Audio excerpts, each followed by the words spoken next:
Hello, everyone. My name is Solomay Tibabu. I'm the host of the Going Digital Behavioral Health Tech Conference. Really looking forward to having Shelley and Alon here with us. To get started, how about we do some brief introductions, starting with Alon, please. Of course, pleasure to be here. Thank you, Salome. My name is Alon Joffe. I'm one of the co-founders and the CEO with LCSW Health. Not a clinician by training or background, but really have a very personal connection to be able to have through friends dealing with PTSD. So pleasure to be here and to share with all of you what we're doing here at LCSW. And my name is Shelley, Eyre. I'm a LCSW, and I'm a clinician who uses LCSW and wanted to share about what my experience is. I'm excited about this process and make, as a clinician of 30 years experience, having something to make it easier I'm all about that. So Alon, maybe at a macro level, if we can just set the stage of the problem, and certainly it's a big one in terms of behavioral health and access to it. And yeah, why don't you just, if you could share more about that? Of course. You know, it's not new to anyone in this conference, but I think before COVID, we talked about 1 in 5 Americans that was dealing with a behavioral health condition. And now after COVID, it's probably 1 in 3, 1 in 4. So we're definitely seeing on a macro level, a tsunami of demand for behavioral health services.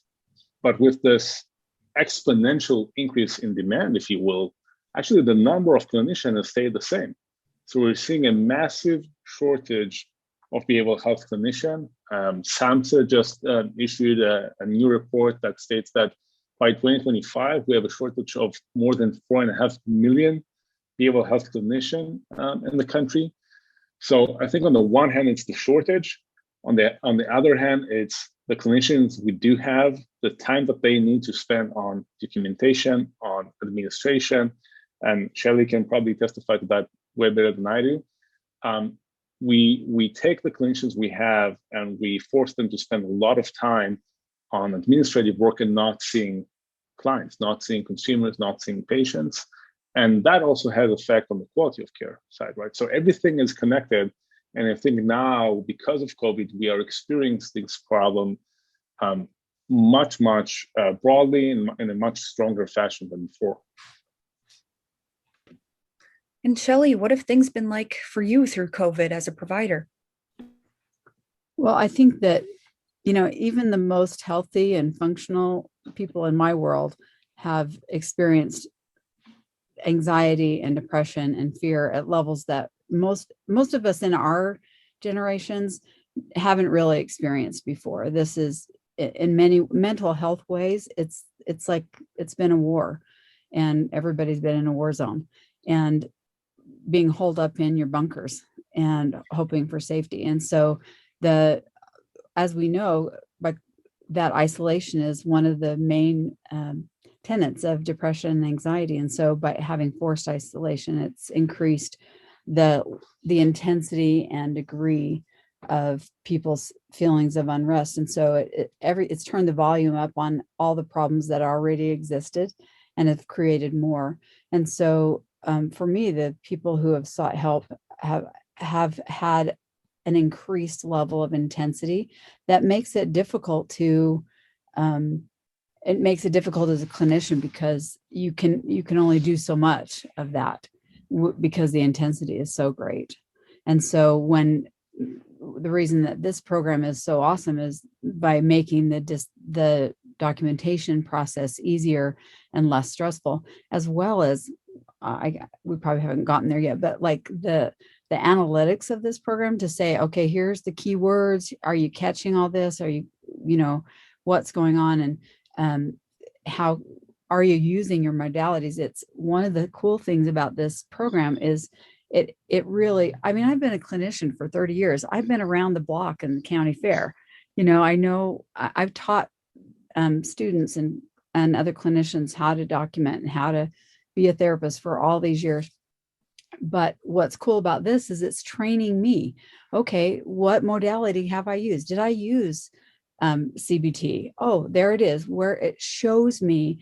So it's training me in a way that I haven't had since I was a student, and the dean of my department watched my every video and gave me feedback on it. That's kind of how, like when I was a brand new student, I had this doctor do nurture me that way as a clinician. And so in some ways, that's what's exciting about this program is it does that. It teaches you, and I feel pretty confident about my skills, but it says, okay, pay attention and be mindful of what are you doing? And then pops up on the screen. Here's what are the themes that are showing up in this session. So you don't have to think, it's just makes it so much easier so that when you do the documentation, but also the treatment planning and the work with the patient is more evidence-based.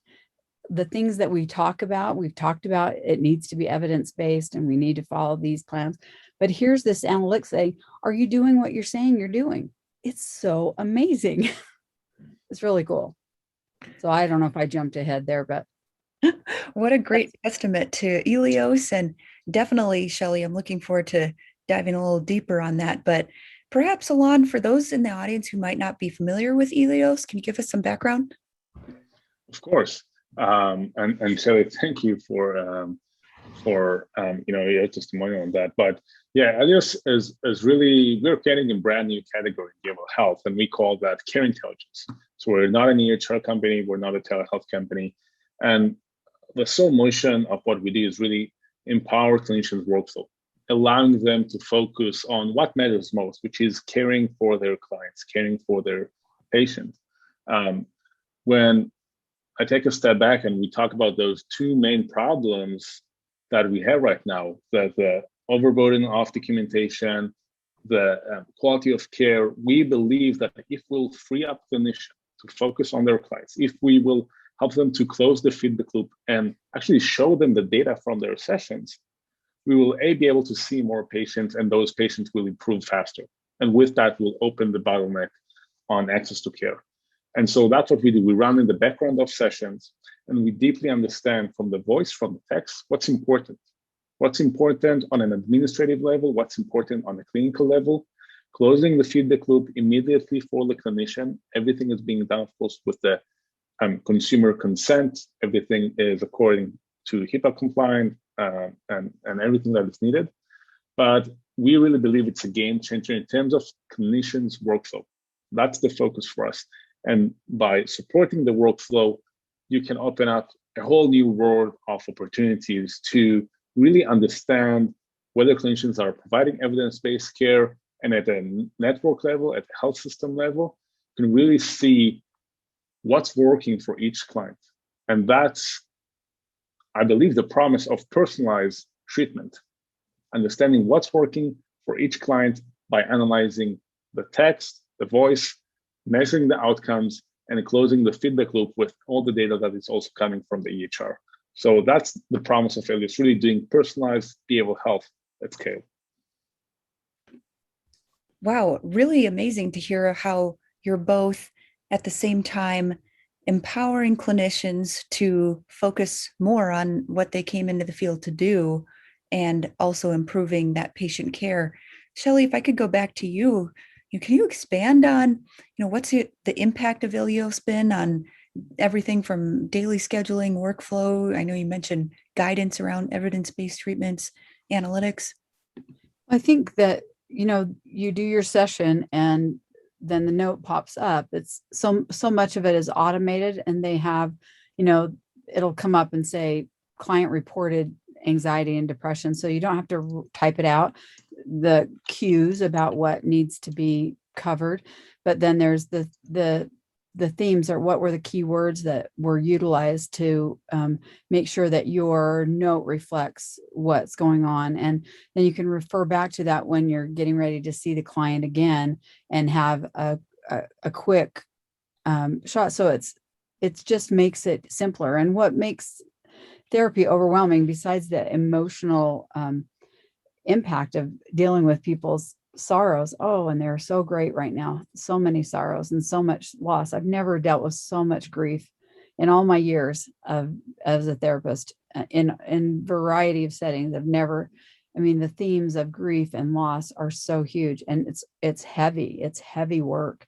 And so to have this part be interesting and easy and well and efficient and effective, as well as kind of fun to learn about yourself. Yeah, at least for me, at this stage in the game, you go, I'm good. I, when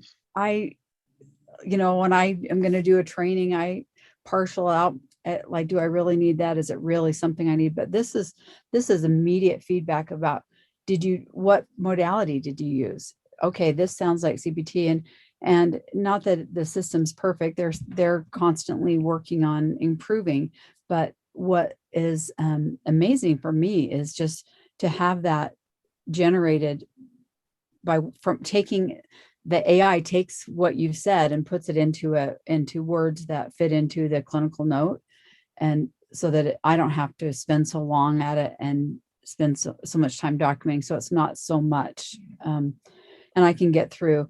It's, there have been times when it feels like, you do this 50-minute hour and then you spend 20 minutes trying to do a note and figure all of that piece out.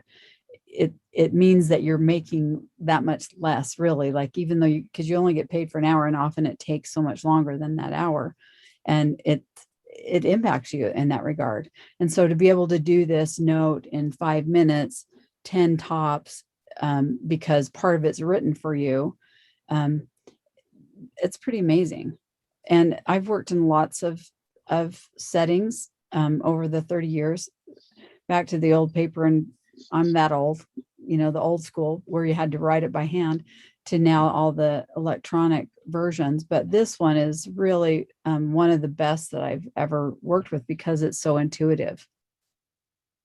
And maybe just to chime in here on that, we are actually seeing the data, right? The data tells us that the average time it takes a clinician to document a 60-minute session is 15 minutes, right?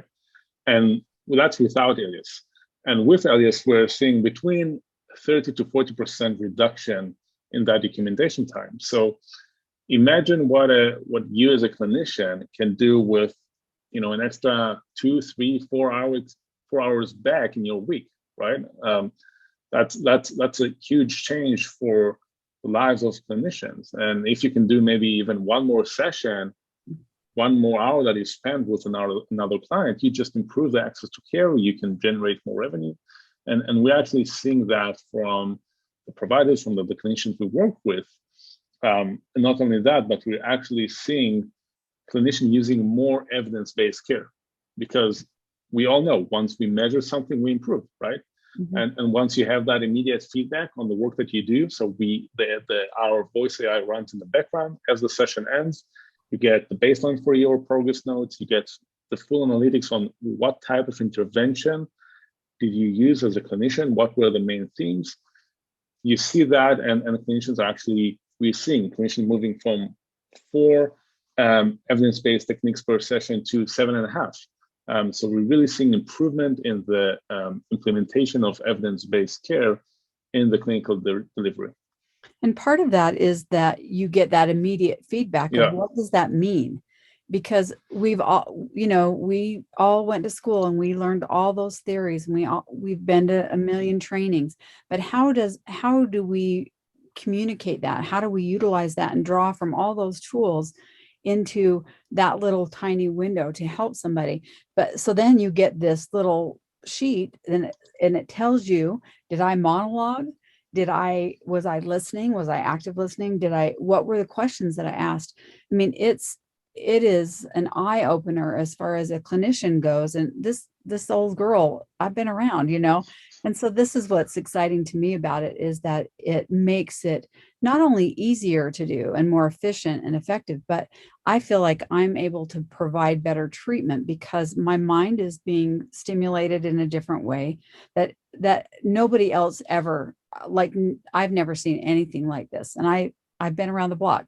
So to have that kind of immediate feedback about, I use this theory. Now, wait a minute, is that what I meant to do? So as I haven't been with them very long, but for what I have, I'm like, I notice already I'm changing and being more clear and precise about the modalities that I'm using, and being more aware of, okay, how did that work? And you can re-listen to it again. You can see the video and say, wait, how did they respond to that? Well, that didn't work. Make a note of, let's try something different. To have that kind of clinical feedback really is, back in the old days, I mean, I would be in that clinical room in my graduate program with a thing in my ear. At one point, I remember when I was learning to do systematic desensitization, and my doctor, the dean of the department, was in a little recording in my ear saying, try this, say that. And that's kind of, which now would probably drive me crazy, but it was a great learning experience. I never forgot how to do that piece of what she taught me. And that's what this is too. It's immediate feedback. I'm learning and growing as a clinician. So if we could help clinicians across the country go, I can do this, I can make a difference here. And it's easier and it will help me grow. I think that the word just needs to get out about that. So I appreciate your spotlighting this program, because this is not a paid advertisement. I'm not getting paid to do this. I don't work for them, although I'd like to. I think they need me. I need a consult job in this world. It's exciting to me, but it's really fascinating to see how it works, the feedback and the perspective that it gives you. And just given where we are in terms of increased pressures on providers, and every day it seems like there's more burden, it seems like a program like Eleos is just so timely. Alon, you started talking about this earlier. Can you just more generally talk about what's the promise and role of AI in clinical workflow? Of course. We see an explosion of AI-based software tools across healthcare, right? And there's a lot of new innovation trying to, for example, diagnose depression based on voice analysis, or give you some cues into the mindset and the mental health of patients. I think what we really believe is what will drive the most change now, not in the far future, but today, is really focusing on the workflow. We believe that the workflow is, that's where you start. That's where you can bring immediate impact to clinicians today, because they spend so much time on things that can be automated, or at least semi-automated, right? And you don't want to, God forbid, eliminate clinicians, right? But you really want to help them focus on those areas where you really need their subjective perspective, their professional perspective on what happened in the room, right? So for example, if we know what was the length of the session, how many participants, what were the key themes, what were the key interventions, these are all, if you will, objective data that you can extract from the session. So imagine that you're a clinician and you're doing group session, and you have 10 people on that group, and you need to document 10 different progress notes, right? That can take you, and you have 3 group sessions a day. That can take you, an hour to do that. And we can pass out the different speakers, the different participants, and give you the baseline for those different participants automatically. So I think that's a classic example of what AI can do in the clinician workflow and how that can impact clinician daily life. And again, making them just focus on the things that matter. I think that where we are today is clinician works for the technology. They're doing their session, then they need to document, they need to insert all the data into the different EHR, different components, and they need to work for the technology. And the promise of AI is really the opposite. It's really, how can you put clinician at the center and wrap the technology around them, right? How can the technology work for the clinician? And we believe that's really the promise of AI, especially when you talk about clinical workflow. Yeah, and I think making it easier. I like the idea because it does feel like it's wrapped around you, and for me, one of the things of COVID has been I'm working at home, unlike working in a mental health center or a hospital where I've worked in the past, and so I need to have all the supports. Everything I do is on the computer, and so if it's not there, it's difficult to negotiate. And I don't have a colleague next door that I can ask. I've got to be able to, it's got to be easy and effective and efficient. And so when I was struggling, I got put in who calls me, the big cheese of the whole place calls me to make sure I know what I'm doing and figuring it out and showing me, oh, this is how this works. Because technology is the learning curve as well. But once I was shown how to do it, I just have had a fire lit under me. So, because I think this really is a game changer in the field, because of the isolation that so many clinicians feel as well, trying to do this kind of work. They need this process to be easy and effective, and that I don't have to ask a lot of questions or have a lot of feedback, or that I can just see what needs to be done and do it. And I have all the tools are right there to choose from. So I think that's one of the things that is helpful. Yeah, that's something that we hear a lot from provider organization.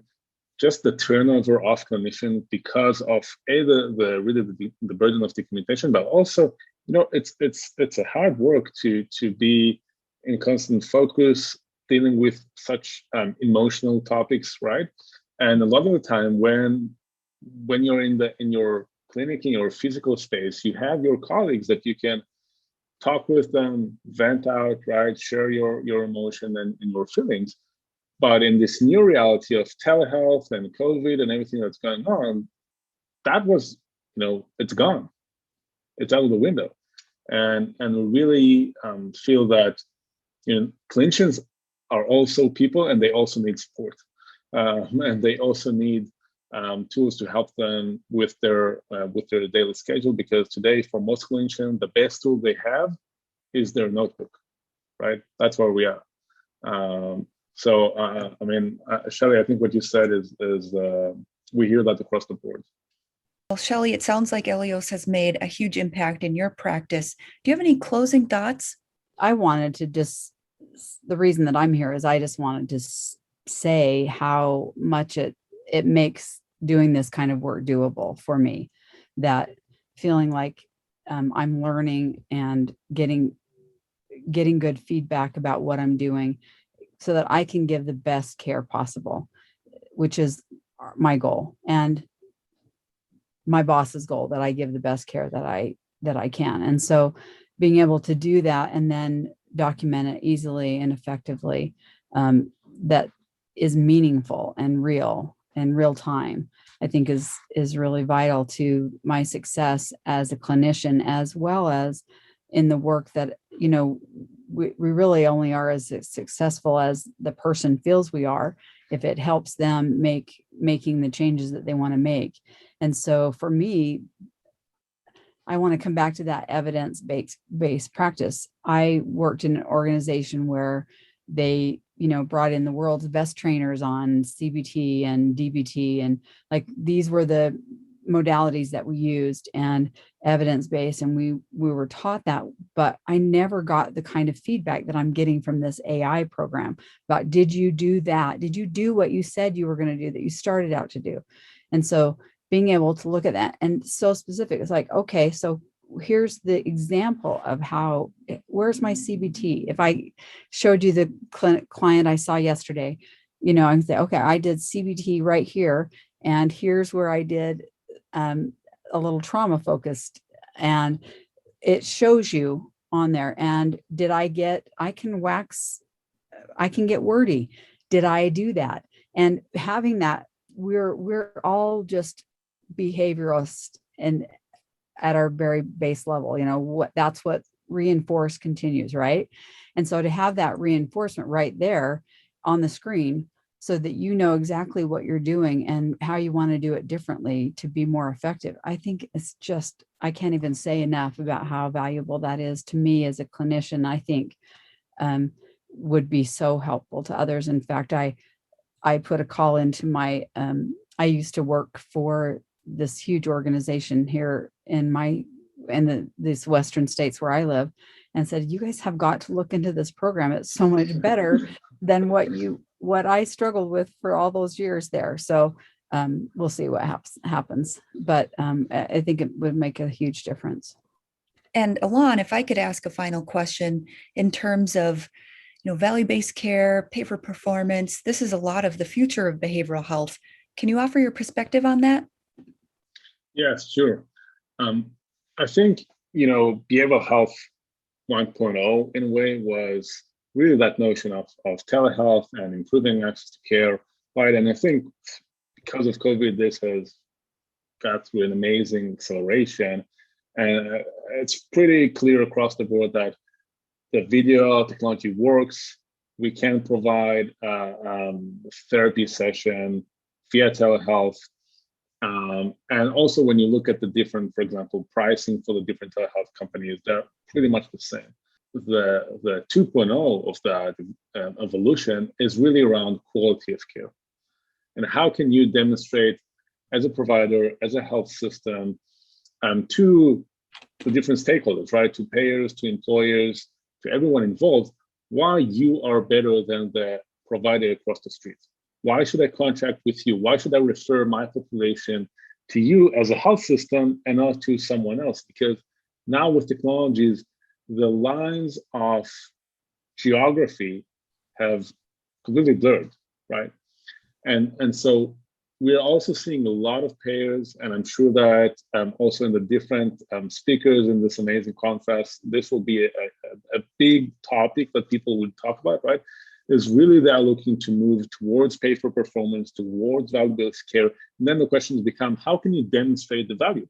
Because value-based care is all about the value, but you need to show me the value. You need to demonstrate it in order for me as a payer to even consider on, changing the reimbursement rates. I think to that, there are two components. The first component is measurement. And there are a lot of great companies doing amazing work in this space. It's really collecting the patient-reported outcomes, showing outcomes. A lot of the time, the problem with that is, clinicians don't have time to measure that. And sometimes the response from the consumers are not that high. And that's why we also think that the second bucket is, can you show us, can you demonstrate to us that your clinicians are doing evidence-based treatment, that your clinicians are actually following the guidelines of best practices. And once you can do that, that's immediately put you above the noise, right? That's put you in a completely different level where I can really understand as a payer that it would be worthwhile for me to refer more clients to you, to give you higher reimbursement rates if you can show me data in exchange. And that's where we feel the industry is moving towards. We're actually working on a few of those programs that we're going to roll out, is really allowing providers to have some sort of quality assurance layer that runs in the background that really helps clinicians on the one hand with their administrative end, but on the other hand, really helps them to do more evidence-based care. And then on a kind of zoom out level, take this data, aggregate it and demonstrate it, share it with the payers for them to understand what's going on. So our vision for LCSW in this space is really, how can you become this operating system that on the first step is helping clinician with their workflow, but the second step is really taking this data, aggregate it, and the ability to demonstrate it to third-party stakeholders in order to drive pay for performance or value-based care and behavioral health, because you can show the value, you can demonstrate the value. That's the core component. really exciting to hear this use case of leveraging technology to advance value-based care. I have more questions, but I can't believe we're already out of time. Thank you so much, Alon and Shelley, for spending time with us, talking about your partnership. Really appreciate it. Of course, I'm happy to be here. And Shelley, thank you for all the great comments. This is a super exciting conference, so we're excited to be here.